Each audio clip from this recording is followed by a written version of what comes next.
বন্ধুরা, আজকে আমি তোমাদের সয়াবিনের মুইঠা তৈরি করে দেখাবো। তার জন্য একটা বাটিতে সয়াবিন সেদ্ধ করে নিয়েছি। এবার সয়াবিন সেদ্ধ হয়ে গেলে একটা ঠান্ডা জলে সয়াবিনগুলোকে ভিজিয়ে রাখলাম।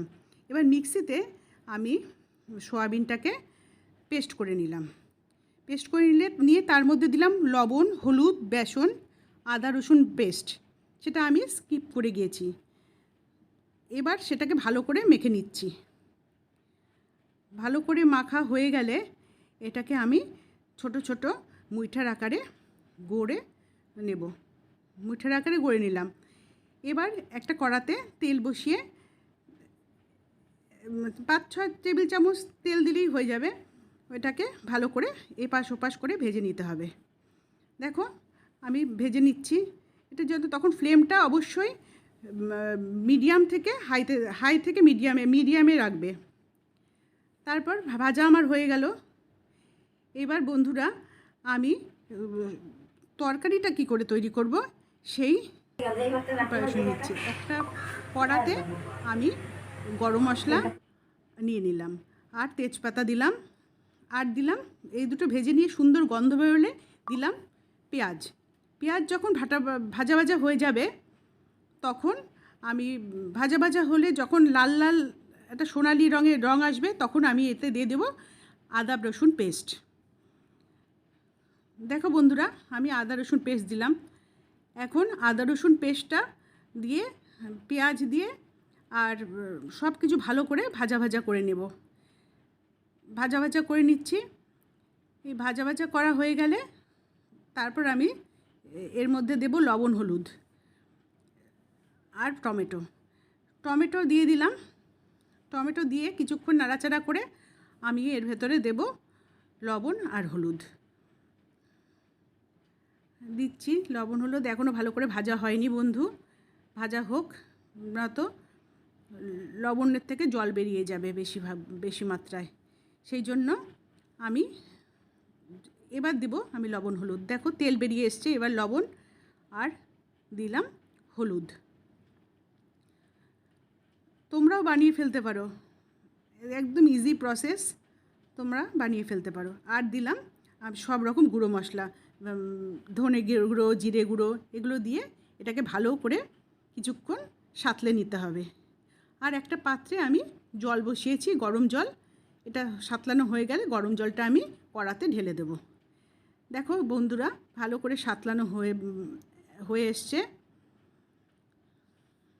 নিচে লেগে লেগে যাচ্ছে, সেই জন্য তাও আমরা জল এখন দিতে হবে না, কিছুক্ষণ পরে জল দিতে হবে। এখন ভালো করে নিচটা যাতে না লেগে যায়, না ধরে যায়, সেরকম করে ভালো করে কড়ার থেকে খুন্তি দিয়ে এগুলোকে ছাড়িয়ে দিতে হবে। দেওয়ার পরে দেখো এখন তৈরি হচ্ছে।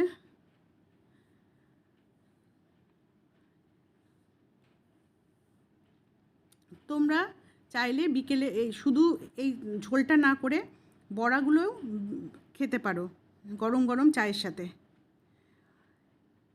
বড়াগুলো খুব টেস্টি, চায়ের সাথে খুব ভালো লাগে, মুচমুচে লাগে। বড়াগুলো তুমি খেতে পারো তোমরা। এবার দেখো ভাজা প্রায় হয়ে এসছে। এবার এর মধ্যে আমি দিয়ে দেব গরম জল। গরম জল দিয়ে দিলাম 1 কাপ, 1.5 কাপের মতো, আরও কিছুটা লাগবে। 1.5 কাপ গরম জল আমি এর মধ্যে দিয়ে দিলাম। এবার এটা ভালো করে ফুটে উঠলে ফুটতে দেব কিছুক্ষণ সময়, 5-10 মিনিটের মধ্যে এটা ফুটে উঠবে। এটা ফুটে উঠলে এর ভেতরে আমি বড়াগুলো ঢেলে দেব। আরও কিছুটা জল কম হয়েছে বলে আরও কিছুটা জল আমি অ্যাড করলাম। এবার দেখো ফুটে উঠেছে। 5-10 মিনিট হয়ে গেছে, ঝোলটা ফুটে উঠেছে। ফুটে উঠেছে। এই ঝোলটার মধ্যেই আমি এখন ধীরে ধীরে সব ভেজে রাখা বড়া দিয়ে দেব।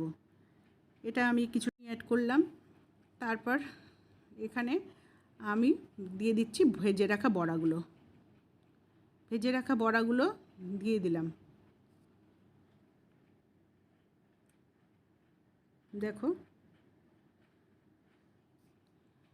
ঝোলের মধ্যে ভেজে রাখা বড়াগুলো বেশিক্ষণ ফোটালে কিন্তু বড়াগুলো নরম হয়ে যাবে। সেই জন্য আমি কিছুক্ষণ 2-3 মিনিটের মতো গ্যাসের ফ্লেমে বসিয়ে রাখবো। তারপর আমি নামিয়ে দেব। দেখো এখন ফুটছে, বড়ার মধ্যে রসগুলো ঢুকে যাচ্ছে। কেমন লাগলো বন্ধুরা বলবে আমাকে এই রেসিপিটা। আর দেখো এখন 3টে কাঁচা লঙ্কা ফেলে দিলাম, 3টে কাঁচা লঙ্কা, লাল লঙ্কা এর মধ্যে দিয়ে দিলাম। এবার হয়ে গেল আমাদের সুস্বাদু সয়াবিনের মুইঠা। তোমাদের কেমন লাগলো বন্ধুরা জানাবে কিন্তু। আর আমার চ্যানেলটাকে অবশ্যই সাবস্ক্রাইব করবে, পাশে থাকবে, আর পাশে থাকা বেল আইকনটাকে ক্লিক করবে।